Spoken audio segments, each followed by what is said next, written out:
보살님의 말씀이시며, 둘째, 발가락이 엄지발가락보다 긴 사람은 상등한 인품을 지닌 이로 세 가지 천명을 몸에 지니고 있다고 합니다. 인연이 있는 분이시여, 이 영상을 보시게 되었다는 것은 그대 온 가족에게 좋은 운이 찾아올 징조입니다. 지금 이 순간부터 그대 온 가족은 고난에서 벗어나게 될 것이며 모든 불행은 그대에게서 멀리 떠나갈 것입니다. 행복과 건강, 그리고 재물의 신이 그대에게 손짓하고 있으니 기꺼이 받아들일 준비를 하십시오.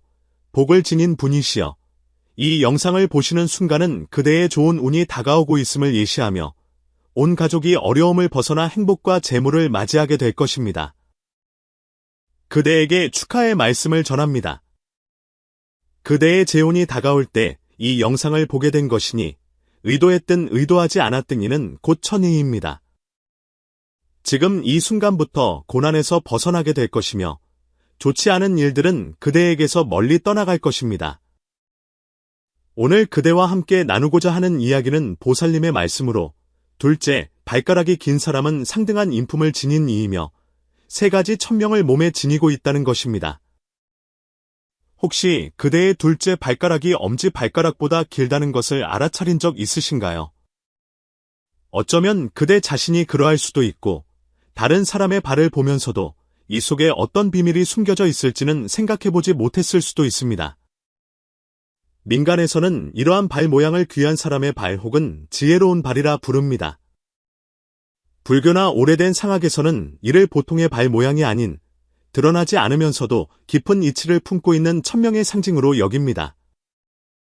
부처님께서 말씀하시기를 모든 형태에 있는 것은 다 인과라고 하셨습니다. 상은 마음에서 비롯되고 형태는 인연으로 정해집니다. 사람의 몸은 머리부터 발끝까지 어느 한 부분도 우연이 아니며 이는 그대의 과거 세상에서 닦은 결과이자 이번 생에서 걸어가야 할 길입니다. 이 중에서 가장 쉽게 간과되는 발가락은 가장 직접적인 운명의 비밀을 감추고 있습니다. 생각해 보십시오. 사람의 머리는 생각을 상징하고 손은 행동을 상징하는 반면 발은 무엇입니까? 발은 걷는 근본이며 그대가 평생 이 세상에서 걷고 인연을 맺고 이별을 겪고 운명을 향해 나아가는 시작점입니다. 그래서 옛사람들은 발을 땅에 굳게 딛고 서야 운명의 뿌리가 솟아난다고 했습니다. 한 사람의 발 모양은 사실 소리 없는 나침반과 같아서 그대의 이번 생 운세의 방향을 묵묵히 알려줍니다. 모든 발 모양 중에서 둘째 발가락이 엄지발가락보다 긴 사람은 상등한 사람의 상징으로 여겨지는데 이것이 많은 이들이 모르는 깊은 이치입니다. 왜일까요? 불교에서는 상은 마음에서 일어나고 운명은 성품에 따라 바뀐다고 가르칩니다. 둘째, 발가락이 긴 사람은 보통 첫눈에 사람들을 놀라게 하는 유형은 아니지만 자세히 관찰해보면 이러한 사람들에게는 공통된 특징이 있다는 것을 알게 될 것입니다. 병에 대한 저항력이 강하고 주관이 뚜렷하며 세상의 흐름에 휩쓸리지 않습니다. 그들이 길을 걸을 때 시끄럽거나 요란하지 않지만 묵직한 종처럼 안정감이 있으며 내면의 안정 속에서 귀함을 피워내는 기운이 있습니다. 이러한 기운은 억지로 꾸며낸 것이 아니라 타고나면서부터 남다른 자기장을 지니고 있으며 이는 과거 세상의 수행으로 쌓아 올린 공덕의 힘에서 비롯됩니다. 사실 이러한 발 모양은 옛날부터 기록되어 왔습니다. 상술서에는 이를 용의 발가락 또는 봉황의 발가락이라 칭하며 우두머리, 귀인, 지혜로운 이의 표식으로 여겨졌습니다. 풍수명리에서는 이를 운이 따르는 상징으로 보며 이 사람은 평생 정도를 걸으며 흔히 말하는 행실이 바르고 뜻이 곧아서 자연히 귀인의 도움을 받고 좋은 운이 따름을 나타냅니다. 그대는 좋은 운이 하늘에서 떨어지는 것이라 생각하십니까? 사실 그것은 그대의 발밑에 있는 운명의 맥이 한 걸음씩 인도하는 것입니다. 불경에서는 모든 법은 인연으로 생겨나고 모든 법은 인연으로 소멸한다고 설합니다. 그대가 이번 생에 어디로 가고 누구를 만나고 어떤 흥망성쇠를 겪는지는 우연처럼 보이지만 사실은 발밑에 보이지 않는 운명의 궤도가 이끌고 있는 것입니다. 둘째, 발가락이 긴 사람은 마치 하늘의 판을 밟고 있는 것과 같아서 스스로 길을 안내하는 에너지를 지니고 있습니다. 이들은 방향을 잃기 쉽지 않으며 설령 잠시 넘어지더라도 항상 다시 일어설 방법을 찾고 심지어 재앙이 복이 되어 깨달음을 얻기도 합니다. 그대는 혹시 스스로가 다른 사람들과는 조금 다르다고 느낀 적이 있으십니까? 생각이 깊고 멀리 내다보지만 자주 이해받지 못한다고 느낍니다. 또는 어릴 때부터 어떤 사명감을 느껴 운명적으로 어떤 임무를 지니고 있는 것 같다고 생각하십니까? 이 모든 것이 그대의 발 모양과 관련이 있을 수 있습니다. 둘째, 발가락이 긴 사람들은 대부분 영적인 생명에 속하며 불교에서 말하는 해근이 있고 감흥력이 있으며 사연 있는 중생입니다. 그들이 절에 출가한 승려는 아닐지라도 일상생활에서 종종 보살님의 가르침을 받는 듯한 경험을 합니다. 그것이 꿈일 수도 있고 한마디 말일 수도 있으며 혹은 우연처럼 보이는 만남일 수도 있지만 그대의 인생 궤도를 조용히 바꾸어 놓습니다. 더욱 신비로운 것은 이러한 발 모양을 지닌 사람들은 종년 이후에 운세가 급격히 전환된다는 점입니다. 젊었을 때는 겸손하고 평범했으며 심지어 고난을 많이 겪었을 수도 있지만 어떤 고비를 넘어서기만 하면 운명이 마치 누군가에게 살짝 밀린 듯 갑자기 순조로워집니다. 이것이 바로 덕을 지니고 태어난 운명, 즉 뿌리가 있는 운명이라는 것입니다. 불교에서는 근기와 인연이 갖추어짐을 이야기하는데 이러한 발 모양은 바로 뿌리가 깊고 운명이 두터움의 상징입니다. 물론 발가락의 길고 짧음이 모든 것을 결정한다고 맹신해서는 안 되지만 그대가 마침 이러한 발 모양을 지니고 있다면 스스로를 가볍게 여기지 마십시오. 이것은 보살님께서 그대의 몸에 남기신 흔적이며 그대가 과거 세상의 수행 후에 이번 생에서 받은 한 줄기 가르침입니다. 그대는 태어날 때부터 비범한데 그것은 말을 잘하거나 똑똑해서가 아니라 그대가 덕이 있는 땅을 밟고 바른 인연을 걷고 있으며 귀한 기운을 지니고 있기 때문입니다. 이제부터 우리는 불교의 인과 이치, 풍수의 명리법, 그리고 상술의 발 모양 지혜를 통해 왜 둘째 발가락이 긴 사람이 상등한 사람으로 불리는지, 그들이 몸에 지니고 있는 세 가지 비범한 천명이 무엇인지, 그리고 그대가 이 하늘이 준 은혜에 어떻게 응답해야 하는지를 함께 알아보겠습니다. 불교에서는 인생이 우연이 아니며 육신 또한 인연의 합으로 이루어졌다고 설합니다. 몸의 모든 세밀한 부분은 아직 말하지 않은 이야기를 숨기고 있습니다. 둘째, 발가락이 엄지발가락보다 긴 이러한 드문 발 모양은 단순히 형태가 특별한 것이 아니라 그것은 운명의 고백입니다. 부처님께서는 직접 그대에게 예전에 수행을 잘했다고 말씀하시지는 않지만 다른 사람들이 쉽게 가질 수 없는 발가락을 그대에게 주심으로써 그대가 평범한 사람이 아님을 조용히 알려주십니다. 그렇다면 이러한 발 모양을 지닌 사람은 도대체 몸에 어떤 천명을 숨기고 있는 것일까요? 예전의 풍수사, 상술가, 그리고 수행자들은 이러한 사람이 종종 세 가지 비범한 운명의 표식을 타고난다고 말했습니다. 그들이 다른 이보다 더 고귀하다는 것이 아니라 그들이 인생의 인연의 시작을 더 일찍 깨달았기 때문에 부처님과 보살님께서 더욱 특별히 마음을 쓰시는 것입니다. 이 세 가지 천명 중에서 그대는 몇 가지에 해당되는지 확인해 보십시오. 첫 번째 천명은 지혜의 생명이 깊어 타고난 깨달음이 높다는 것입니다. 둘째, 발가락이 긴 사람들 중 다수는 어릴 때부터 깊이 생각하는 성향을 보입니다.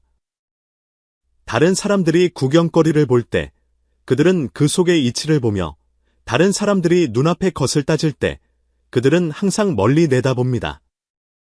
이것은 성격의 차이가 아니라 지혜의 씨앗이 드러나는 것입니다. 불교에서는 해명을 한 사람이 우주와 인생의 진리를 빠르게 깨달아 취하고 버릴 줄 알고 나아가고 물러설 줄 알며 마음 깊은 곳에 자연적인 깨달음의 힘이 있음을 말합니다.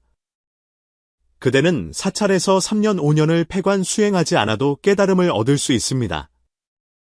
어떤 이들은 단 한마디의 말, 하나의 꿈, 하나의 생각만으로도 인생의 방향을 완전히 이해합니다.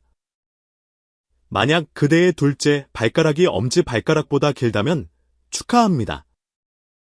그대는 평범함 속에 지혜를 지닌 사람일 가능성이 매우 높습니다. 그리고 이러한 유형의 사람들은 보통 또 하나의 특징을 지니는데 무엇을 배우든 빠르지만 진정으로 좋아하는 것은 기술이 아니라 도입니다. 그대가 어떤 직업에 종사하든 결국에는 정신적 측면, 종교, 수행, 철학, 생명 각성과 같은 더 높은 차원의 의미를 추구하게 될 것입니다. 그대의 영혼은 표면적인 화려함에 만족하지 않고 근본으로 돌아가기를 원합니다. 이러한 깨달음은 책으로 배운 것이 아니라 과거 세상의 수행에서 온 것이며 해근이 변하여 생명의 방향이 된 것입니다. 이것이 바로 그대가 대다수의 사람들과 다른 점입니다. 그대는 삶을 꿰뚫어보고 성세를 명확히 보며 인연을 맑게 보지만 결과에 집착하지 않습니다. 이것이 불교에서 말하는 깨달은 자입니다. 두 번째 천명은 귀인의 운명을 지녀 평생 복을 받는다는 것입니다. 혹시 그대는 둘째 발가락이 긴 사람들이 중요한 순간마다 항상 도움을 주는 사람이 나타난다는 것을 발견했습니까? 평소에는 조용하고 다투지 않지만 정작 필요할 때에는 항상 귀인이 나타나거나 하늘이 막다른 길이 없도록 좋은 기회가 스스로 찾아옵니다. 어떤 사람들은 이것을 운이 좋다고 말하지만 풍수 명리에서는 이것을 귀한 자리를 받고 있다고 합니다. 명리학자들은 종종 운이 따르는 사람은 도의 도움을 받는다고 말합니다. 발은 그대의 운이 행하는 부위이며 둘째, 발가락은 인도하는 중심입니다. 만약 이 발가락이 엄지 발가락보다 길다면 그대는 다른 사람에게 의지하지 않고도 인생의 궤도를 주도할 능력이 있지만 귀인은 기꺼이 그대를 돕고자 합니다. 왜일까요? 그대의 기운이 맑고 바른 기운이기 때문입니다. 탐욕스럽거나 악하지 않아 기운이 바르면 운명이 안정되고 운명이 안정되면 사람들의 마음을 얻습니다. 이러한 사람은 어디를 가든 스스로 귀한 기운을 지니고 있어 배경이 없더라도 맨 땅에서 높은 누각을 지을 수 있습니다. 어떤 귀한 운명의 사람은 심지어 일부러 관계를 맺으려 하지 않아도 다른 사람들이 그를 돕고 신뢰합니다. 그가 어리석어서가 아니라 그가 사람의 마음을 감동시키기 때문입니다. 이것은 그대가 과거 세상에서 심은 선한 인연이며 지금 그대의 이번 생을 돕는 힘으로 나타나는 것입니다. 불교에서는 선한 인연을 심으면 선한 결과를 얻는다고 가르치는데 이것이 바로 그대가 전생에 베풀고 선행을 하고 법을 수호하며 심은 복전입니다. 지금 그대의 발밑에 있는 이 발가락은 꽃피는 씨앗입니다. 세 번째 천명은 영적인 체질을 지녀 부처님과 인연이 깊다는 것입니다. 마지막 천명은 가장 신비롭고 가장 얻기 어려운 것으로 바로 영적인 생명입니다. 발의 상징에서 둘째 발가락은 감흥의 중심입니다. 만약 그것이 특별히 길고 곱고 힘이 있다면 이는 그 사람의 심장이 열리고 영적인 상태가 맑음을 의미합니다. 즉, 그대는 에너지에 특별히 민감하고 사람의 마음 변화에 매우 예민하며 심지어 다른 사람들이 감지하지 못하는 기운이나 징조를 느낄 수도 있습니다. 이러한 사람들은 어릴 때부터 몇 가지 신비로운 경험을 했을 수 있습니다. 예를 들어 부처님이나 보살님을 꿈에서 보거나 꿈에서 스승을 만나거나 명상할 때 몸과 마음이 가벼워지거나 반복되는 숫자나 특별한 동물이 나타나 신호를 주는 것 등입니다. 이것들은 환각이 아니라 그대 운명 속의 영적인 생명이 깨어났다는 증거입니다. 불경에서는 설합니다. 만약 과거 세상에서 수행하지 않은 자라면 부처님의 이름을 듣지 못할 것이며 만약 본래 해명을 갖추지 않은 자라면 불도를 믿지 않을 것이다. 이 글을 보는 그대가 만약 이러한 발 모양까지 갖추었다면 기본적으로 그대는 부처님과 오랜 인연이 있어 이번 생에 그 인연을 잇기 위해 온 영적인 생명임을 확신할 수 있습니다. 그대는 속세에서 방황하고 고군분투할 수 있지만 그대 마음 속에는 항상 내면의 깨달음이 그대를 인도하며 어디가 바른 길인지, 누가 인연 있는 사람인지, 무엇을 버려야 하고 무엇을 지켜야 하는지를 알려줍니다. 이러한 직감은 사실 그대와 법계 사이의 감흥 통로이며 보살님께서도 이러한 방식을 통해 그대의 인생의 등불을 밝혀주십니다. 하지만 영적인 생명이 가장 두려워하는 것은 무엇일까요? 속세에 너무 깊이 들어가 집착이 너무 무거워져 맑은 마음이 먼지에 물드는 것입니다. 부처님께서는 말씀하셨습니다.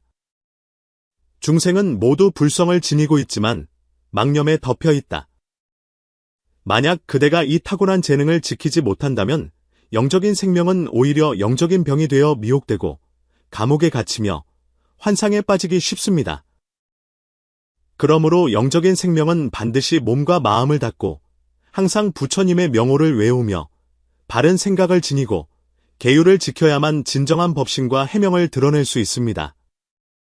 우리는 흔히 팔자가 좋은 것보다 운이 좋은 것이 낫고 운이 좋은 것보다 마음이 좋은 것이 낫다고 말합니다. 하지만 사실 이 세 가지는 결코 분리되어 있지 않습니다. 팔자는 뿌리이고 운은 열매이며 마음은 다리입니다. 만약 그대가 태어날 때부터 귀한 상을 지니고 이 둘째 발가락이 유난히 긴 운명을 가지고 있다면 그것은 단지 시작일 뿐입니다. 그대가 이번 생에 그 세 가지 천명을 실제로 살아낼 수 있을지의 관건은 그대가 그 하늘이 준 은혜에 응답했는지에 달려 있습니다. 불교에서는 인과응보를 말합니다. 발밑의 이 상은 단지 그대의 인이며 운명이 순조로운지가 그대의 결과입니다. 하지만 그 중간에 가장 중요한 연은 그대 스스로 닦아야 합니다. 그렇다면 어떻게 닦아야 할까요? 사실 매우 간단합니다. 부처님께서는 결코 사람들에게 발가락을 미신적으로 믿으라고 하신 적이 없으며 하루 종일 자신의 상이 얼마나 특별한지 세라고도 하시지 않았습니다. 부처님께서 말씀하신 것은 깨달음입니다. 그대가 자신이 누구인지를 깨닫고 이 인생의 길을 명확히 걸으며 본래의 청정하고 밝은 자신으로 살아가는 것입니다. 특히 그대가 이미 스스로에게 이러한 특별한 신체의 상이 있음을 알고 있다면 이것이 보살님께서 그대에게 남기신 수행의 당부이며 자랑의 자본이 아님을 더욱 깨달아야 합니다. 이제 그대에게 세 가지 방법을 나누어 드리겠습니다. 세 가지 바른 행위는 미신적인 의식이 아니라 실제적인 마음 닦는 법문입니다. 이 세 걸음을 그대가 진정으로 닦고 행한다면 그대의 해명, 귀명, 영명은 하나하나 깨어나고 복보가 자연히 찾아오며 운세 또한 자연히 순조로워질 것입니다. 첫 번째 단계, 계율을 지키고 선행을 행하십시오. 거짓말, 살생, 냉혹한 말을 삼가십시오. 경전에는 계율을 지키지 않는 자는 삼매를 이룰 수 없다고 했습니다. 다시 말해, 그대가 진정한 좋은 운과 영적인 생명을 열고자 한다면 먼저 그대의 행위를 맑게 하는 것에서부터 시작해야 합니다. 계율을 지키는 것은 스님들만의 전유물이 아니라 수행의 길을 걷는 모든 사람이 반드시 해야 할 기본입니다. 그대가 한 번에 수많은 계율을 모두 지킬 필요는 없지만 가장 기본적인 두 가지는 반드시 마음속에 두십시오. 첫째, 망어를 경계하십시오. 즉, 거짓말을 하지 않고 남을 상하게 하는 말을 하지 않으며 이간질하지 않고 악담을 하지 않는 것입니다. 그대의 둘째, 발가락이 길다면 타고난 주도적인 기운이 강하여 그대의 말이 종종 다른 사람에게 영향을 미치며 심지어 무심코 한 말이 다른 사람에게는 진실로 받아들여지기 쉬우니 구업을 더욱 조심해야 합니다. 한마디의 악독한 말은 하나의 복전을 깨뜨릴 수 있으며 한마디의 선한 말은 사람을 고통의 바다에서 구할 수도 있습니다. 둘째, 살생을 경계하십시오. 영적인 생명은 특히 업보를 조심해야 합니다. 그대의 감응력이 강하여 생명을 해치는 마음을 일으키면 그 반작용이 더 빠르고 무겁습니다. 살생을 경계하는 것은 단지 채식을 하는 것뿐만 아니라 마음속에 악한 뜻을 일으키지 않고 짧은 쾌감을 탐하지 않으며 사적인 욕심 때문에 다른 중생을 해치지 않는 것입니다. 그대가 이 두 가지 계율을 지키면 그대의 발밑에 청정한 길을 깔아놓는 것과 같아서 내딛는 모든 걸음에 복부가 따를 것입니다. 두 번째 단계, 매일 정해진 시간에 자신의 본성을 관조하십시오. 세상에 사는 사람은 돈이 없는 것을 두려워하지 않고 아름답지 않은 것을 두려워하지 않지만 가장 두려워하는 것은 마음이 흩어지고 정신이 혼란해지는 것입니다. 그대의 운명이 아무리 좋고 해근이 아무리 높아도 그대의 마음이 하루 종일 헛된 생각을 하고 불안해하고 초조해한다면 그것은 본래 매우 날카로운 칼을 아무렇게나 휘두르다가 곧 무뎌지고 쓸모없게 만드는 것과 같습니다. 그러므로 두 번째 단계는 매일 잠시 쉬면서 마음의 신을 안정시키는 것입니다. 그대는 자신의 신앙에 따라 방식을 선택할 수 있습니다. 염불, 진원 외우기, 좌선, 독경, 호흡 관찰, 고요히 앉아 마음을 바라보는 것 모두 좋습니다. 하지만 한 가지를 기억하십시오. 매일 실천해야 합니다. 비록 10분이라도 좋습니다. 특히 발가락이 긴 사람은 선천적으로 빠르게 움직이려는 경향이 있습니다. 즉, 머리가 빠르게 돌아가고 행동도 빠릅니다. 그러나 빠를수록 잠시 멈추어 주변을 둘러보는 것을 잊기 쉽습니다. 불교에서는 관조를 통해 그대 스스로에게 매일 한 번의 기회를 주어 자신의 마음이 오늘 치우치지 않았는지, 잡념이 없는지, 탐욕과 분노와 어리석음이 일어나지 않았는지를 살펴보게 합니다. 그대가 매일 이처럼 내면을 되돌아보는 수행을 한다면 그대의 복은 더욱 안정될 것이며 귀인도 더욱 가까이 다가오기를 원할 것입니다. 왜냐하면 그대의 몸에서 매우 청정하고 평화로우며 친근한 기운이 드러나기 시작하기 때문입니다. 사람들이 그대에게 다가오는 것은 따뜻한 등불에 다가가는 것과 같습니다. 세 번째 단계, 널리 좋은 인연을 맺고 보시하기를 서원하십시오. 만약 첫 번째 단계가 악을 멈추는 것이고 두 번째 단계가 마음을 닦는 것이라면 세 번째 단계는 선행을 행하여 능동적으로 복전을 심는 것입니다. 특히 그대가 발밑에 귀한 상을 지닌 사람이라면 그대의 운명은 이미 에너지 증폭 장치를 스스로 지니고 있음을 깨달아야 합니다. 다른 사람이 1만큼의 복을 심을 때 그대가 1만큼 심으면 10배의 결과를 얻을 수 있습니다. 왜냐하면 그대의 근기가 강하여 그 효력이 더욱 강하기 때문입니다. 그러니 운명이 좋다고 좋은 운이 오기를 기다리기보다 능동적으로 더 많은 선행을 행하여 이 운명의 가치를 다른 사람을 이롭게 하는 이익으로 확장하십시오. 좋은 인연은 어떻게 맺을까요? 매우 간단합니다. 도움이 필요한 사람을 보면 단 한마디의 말, 하나의 행동이라도 복을 심을 수 있습니다. 매일 서원하여 회양하십시오. 부처님 명호를 외우든 관세음 보살님의 명호를 외우든 서원하며 말하십시오. 원하건대 나의 이 복이 모든 중생에게 돌아가기를 원하며 모든 인연 있는 이들과 함께 복된 땅을 이루기를 바랍니다. 대가 없이 한 가지 일을 행하십시오. 예를 들어 익명으로 보시하고 다른 사람을 기꺼이 칭찬하며 사람들의 어려움을 해결해주고 마음을 열어주십시오. 그대는 복보가 구하는 것이 아니라 닦는 것임을 발견하게 될 것입니다. 그리고 진정으로 해근이 있는 사람은 남을 돕는 것이 사실 자신을 성취하는 것임을 더욱 분명히 알게 될 것입니다. 이 생에서 우리는 얼마나 많은 길을 걸었고 얼마나 많은 사람을 만났으며 얼마나 많은 우여곡절을 겪었습니까? 되돌아보면 어떤 사람들은 처음부터 스스로 빛을 지니고 태어났고 어떤 사람들은 한 걸음씩 걸어서야 빛을 만들어냈습니다. 만약 그대가 마침 둘째 발가락이 엄지발가락보다 긴 사람이라면 보살님께서는 그대가 태어난 그날 그대의 발밑에 조용히 등불 하나를 놓아두셨을 것입니다. 그것은 밝지도 어둡지도 않고 말하지도 재촉하지도 않지만 그대가 언젠가 기꺼이 고개를 숙여보고 진정으로 자신만의 운명의 길을 걷기 시작할 때까지 항상 그 자리에 있습니다. 나는 상등한 사람인가를 묻지 마십시오. 불법은 결코 높고 낮음을 나누지 않습니다. 그대가 기꺼이 스스로를 구하고 남을 구하고자 한다면, 그대가 기꺼이 몸을 닫고 마음을 닫고자 한다면 그대는 바로 상등한 사람입니다. 그대가 기꺼이 바른 길을 걷고 선한 업을 행하며 자비로운 마음을 낸다면 그대는 바로 천명 속에 있는 사람입니다. 오늘부터 걸을 때 그대의 발을 자주 보고 또한 그대의 마음을 보십시오. 발밑에는 상이 있고 마음속에는 빛이 있습니다. 그대가 길을 나서면 보살님은 반드시 함께 하실 것입니다. 그대는 혹시 이런 순간을 경험해 본 적이 있습니까?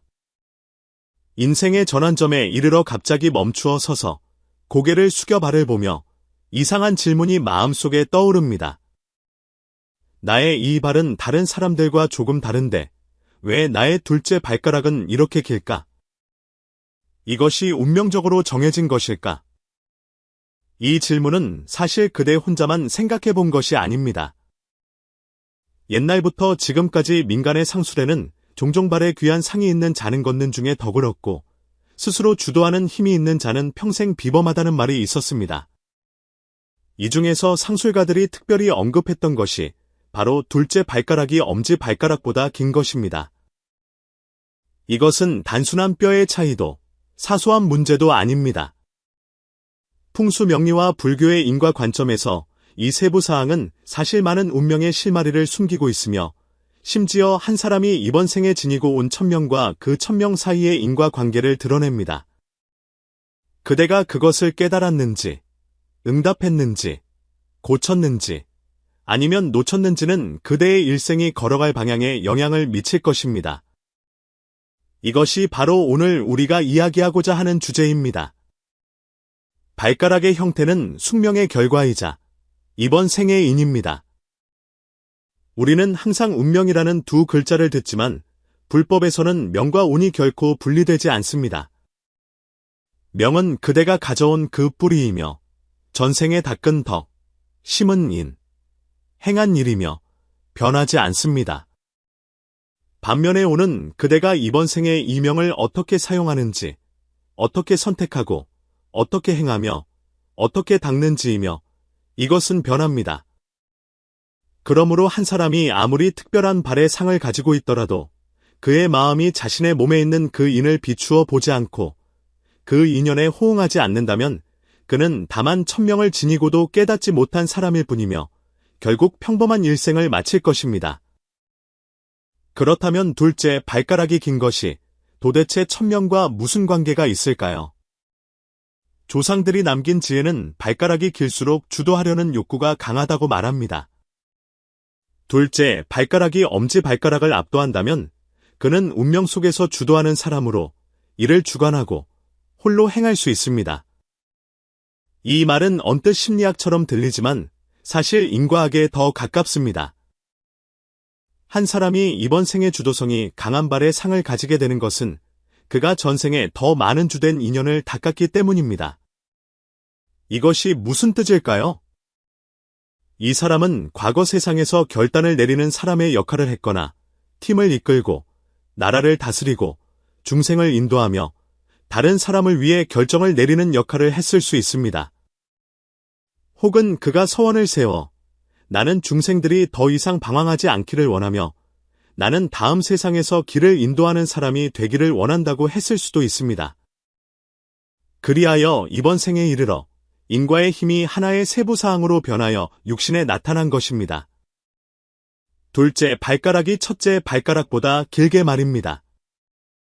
상학에서 첫째 발가락은 현실을 받아들임을 상징하고 둘째 발가락은 능동적인 인도를 상징합니다. 둘째 발가락이 첫째 발가락을 압도할 때 이 사람은 타고난 에너지가 앞으로 이끌어 나가는 것이며 능동적으로 나서고 다른 사람에게 영향을 미치고 환경을 변화시킬 수 있음을 의미합니다. 하지만 다른 사람에게 영향을 미치는 것은 말로 하는 것이 아니라 내면의 결단력과 흔들리지 않는 기운에 의존합니다. 그는 사람들 속에서 가장 시끄러운 사람은 아닐지라도 종종 가장 의지할 만한 사람입니다. 이는 하나의 천명을 가져옵니다. 그대는 이끌림을 받는 사람이 아니라 다른 사람을 이끌기 위해 온 사람이라는 것입니다. 하지만 문제는 바로 여기에 있습니다. 그대가 스스로가 이 생의 주도적인 운명을 가지고 있음을 깨닫지 못한다면 이 에너지를 잘못된 곳에 사용할 가능성이 매우 높습니다. 예를 들어 그대는 통제 욕구가 강해지고 남의 일에 참견하기를 좋아하며 항상 다른 사람이 잘못하고 있다고 느끼고 다른 사람의 선택에 개입하려 합니다. 이때 그대는 주도하는 덕을 발휘하는 것이 아니라 전생의 서원으로 타인의 인과를 방해하는 것입니다. 불법에서는 각자 인연이 있으니 강제로 구하지 말라고 가르칩니다.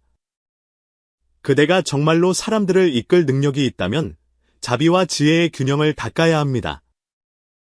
다른 사람이 잘못된 길을 가는 것을 볼 때 비난하는 것이 아니라 인도해야 합니다. 중생의 고통을 볼 때 원망하는 것이 아니라 등불을 주어야 합니다. 이것이 바로 그대의 발밑에 있는 긴 발가락의 천명에 진정으로 응답하는 것입니다. 둘째, 발가락이 긴 사람들 중 많은 이들이 젊은 시절에 세상과 어울리지 못한다고 느낍니다. 왜냐하면 그들은 생각을 많이 하고 멀리 내다보며 종종 고독감과 조숙함의 압박을 느끼기 때문입니다. 사실 이것은 전생의 서원이 일찍 나타나는 부작용입니다. 그대가 사명을 가지고 왔기에 그대의 감지력이 강하고 사고가 일찍 열려 다른 사람보다 깊이 볼 수 있습니다. 하지만 이것은 고통이 아니라 복보가 오기 전의 시험입니다. 그대가 서서히 다른 사람을 통제하려는 집착을 버리고 자신을 향상시키기 시작하며 내면에서 바른 생각을 닫고 밖으로는 선한 인연을 행할 때 그대의 발밑에 이 부처님의 발가락은 비로소 그대의 영적 여정을 진정으로 밝힐 것입니다. 이때 둘째 발가락은 주도력의 상징일 뿐만 아니라 그대의 인생길에 대한 서원의 표식이 되어 그대가 부처님과 인연 있는 부름에 응답하기 시작했음을 나타냅니다. 불문에는 몸이 서원에 응한다는 말이 있습니다. 이는 한 사람의 신체적 특징이 종종 그가 전생에 세운 서원의 방향을 증명한다는 뜻입니다. 예를 들어 어떤 사람은 미간에 지혜가 생겨 부처님의 눈에 응하고 어떤 사람은 귓불이 두꺼워 법을 들은 것에 응합니다. 그리고 둘째 발가락이 유난히 긴 이러한 사람은 보통 행원의 응함에 속합니다. 즉, 그대는 어떤 서원을 실천하기 위해 온 생명이라는 것입니다.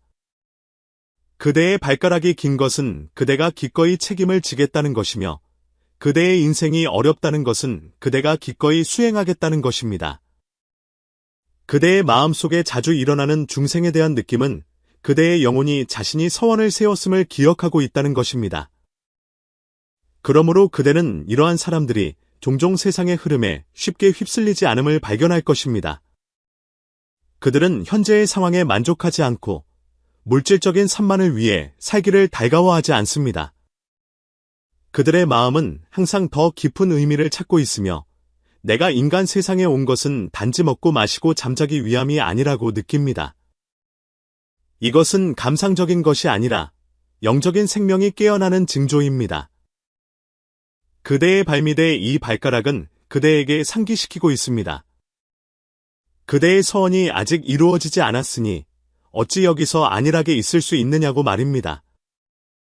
그리고 가장 감동적인 것은 이러한 사람들이 결국 어떤 단계에서 서원으로 돌아가기 시작한다는 것입니다. 어쩌면 한 번의 병, 한 번의 시련, 한 번의 고난이 갑자기 그를 깨우칠 수도 있습니다. 그는 불교를 배우기 시작하고 수행을 시작하며 남을 돕기 시작하고 진정으로 깨달음의 삶을 살기 시작합니다. 이것이 바로 보살님께서 그대의 발밑에 조용히 가르치신 인과의 전환입니다. 다른 사람의 팔자가 좋다고 부러워할 필요는 없습니다. 그대의 팔자는 이미 하늘이 정한 대로 좋습니다. 하지만 그대는 행동해야 하며 응답해야 합니다. 그대의 발밑에 서원이 있으니 마음속으로 서원을 세워야 합니다. 그대가 서원을 세우지 않는다면 그 발가락이 아무리 길어도 소용이 없습니다. 많은 사람들이 저에게 묻습니다. 저는 영적인 능력이 있나요? 저는 특별한 사람인가요? 저는 그저 웃으며 말합니다. 그대의 발가락을 보면 알 수 있습니다. 왜냐하면 부처님께서는 시끄럽게 그대가 누구인지를 알려주시지 않고 단지 그대의 몸의 하나의 세부사항을 조용히 남겨두시어 그대가 언젠가 기꺼이 고개를 숙여보고 기꺼이 고개를 들어 깨닫기를 기다리시기 때문입니다. 그리고 지금의 그대는 이미 발도 보았고 마음도 보았습니다. 그렇다면 다음 단계는 진정으로 그대에게 속한 천명의 길을 걷는 것입니다. 원하건대 그대가 걸을 때 단순히 땅을 밟는 것이 아니라 부처님의 서언을 받고 행하기를 바랍니다. 원하건대 그대의 마음에 지탱하는 바가 있기를 원하며 그대의 운명이 응답하는 바가 있기를 원하며 그대의 발밑의 모든 걸음이 복덕의 인연이 되기를 바랍니다. 이것이 바로 그대, 둘째, 발가락이 길고 서원을 가지고 온 그대입니다. 창의 맨 위, 창의 맨 아래, 발가락의 길고 짧음 이 문제에 대해 말하자면 많은 사람들이 둘째 발가락만 쳐다보고 그것이 길면 길수록 의미가 크다고 생각할 수 있습니다. 사실 발가락들 사이의 관계야말로 명리와 풍수지혜 속에서 진정으로 세밀하게 음미할 가치가 있는 부분입니다. 마치 우리가 사람으로서 하나의 능력만으로 성공하는 것이 아니라 여러 방면이 어떻게 협력하고 상호작용하는지를 보아야 하는 것처럼 발가락도 마찬가지입니다. 그대의 둘째 발가락이 첫째 발가락보다 길다면 이 주도적인 위치는 매우 분명합니다. 그것은 그대가 어떤 힘을 타고나 능동적으로 나서고 책임을 짊어지거나 혹은 리더십의 기질이 드러남을 의미합니다. 그러나 만약 그대가 다른 발가락들의 표현을 간과한다면 이 주도력은 오히려 균형을 잃어 충동적이고 고집스러워지며 심지어 불필요한 압력을 초래할 수 있습니다. 예를 들어 셋째 발가락과 넷째 발가락은 풍수명리에서 균형과 유연성을 상징합니다. 그들의 길이가 비교적 고른 사람은 자신의 결단력을 더 잘 조절할 수 있으며 고집과 타협 사이에서 균형을 찾는 법을 압니다. 그대의 둘째 발가락이 매우 길지만 만약 셋째와 넷째 발가락이 특히 짧거나 모양이 불규칙하다면 이는 그대의 주도력이 부드러운 보조를 받지 못하는 것과 같아서 독단적으로 행동하기 쉬워 인간관계의 긴장, 내면의 불안을 초래할 수 있습니다. 반대로 만약 그대의 셋째 발가락과 넷째 발가락의 길이가 적당하고 둘째 발가락과 함께 점진적으로 줄어드는 자연스러운 곡선을 이룬다면 이것은 매우 이상적인 상태입니다. 그대의 둘째 발가락이 긴 것은 타고난 주도성을 나타내며 다른 발가락들이 질서 있게 협력하는 것은 그대가 세부 사항을 파악할 지혜와 변화에 적응할 유연성을 가지고 있음을 의미합니다. 이러한 발 모양은 인간관계가 순조로울 뿐만 아니라 사업과 생활에서도 가장 적합한 리듬을 찾을 수 있습니다. 그리고 다섯째 발가락, 흔히 새끼 발가락이라 불리는 것은 비록 작지만 그것 또한 신비를 숨기고 있습니다. 그것은 수호와 근본을 상징하며 그대의 인생에서 그대를 지탱하고 근본을 안정시키는 힘입니다. 어떤 사람의 둘째 발가락은 매우 예쁘게 길지만 새끼 발가락이 너무 짧거나 굽어 있다면 이는 그대가 원대한 이상과 리더십을 가지고 있지만 확고한 후원이 부족하여 근본이 불안정의 목표가 오래 지속되기 어렵거나 결정적인 순간에 흔들리기 쉬움을 의미할 수 있습니다. 그러므로 둘째, 발가락이 긴 것은 고립되어 존재하는 것이 아닙니다. 그것은 주도자이며 다른 발가락들은 조연이자 지원입니다. 마치 불법에서 말하는 인연의 합처럼 어떤 인연이든 홀로서는 대국을 지탱할 수 없습니다. 그대의 둘째 발가락은 그대에게 타고난 인이며 그대가 짊어진 천명이고 다른 발가락들은 그대의 연을 상징하며 그들이 합력하여 그대의 이번 생 운명의 흐름 궤적을 형성합니다. 실제 생활에서 우리는 이 점을 체험할 수 있습니다. 어떤 사람은 타고나면서부터 주관이 강하고 성질이 고집스러워 자신이 결정해야만 직성이 풀립니다. 이는 종종 둘째 발가락은 길지만 다른 발가락들이 조화롭지 못한 표현입니다. 이러한 성격이 제때 마음을 닫지 않으면 인연의 고립, 사업의 난관, 내면의 공허함에 빠지기 쉽습니다. 이때 불법 속의 중도 지혜는 우리에게 말합니다. 주도력을 사용하여 책임을 짊어지는 동시에 부드러움과 포용을 길러야 합니다. 그래야만 그대의 천명이 진정으로 원만해질 수 있습니다. 게다가 발가락 사이의 간격과 형태도 정보를 드러냅니다. 예를 들어, 둘째 발가락과 셋째 발가락 사이의 간격이 비교적 가깝다면 그대는 생각이 긴밀하고 집중도가 높음을 나타냅니다. 만약 두 발가락이 비교적 넓게 벌어져 있다면 그대의 사고가 개방적이며 새로운 사물과 다른 의견을 쉽게 받아들일 수 있음을 설명합니다. 이는 둘째 발가락이 긴 주도성과 결합하여 그대가 리더십 외에 사고의 유연성을 가지고 있음을 보여줍니다. 결국 둘째 발가락이 긴 것은 좋은 상징으로 책임감과 잠재력을 나타냅니다. 하지만 다른 발가락들의 형태와 상태는 최종 결정판으로 그대의 이 잠재력이 얼마나 발휘될 수 있는지를 결정합니다. 마치 불교에서 말하는 법신, 보신, 응신 3신이 합일되어야 진정한 부처인 것처럼 그대의 발가락도 이와 같습니다. 주도와 보조가 합일되어야만 진정한 복보의 길을 걸을 수 있습니다.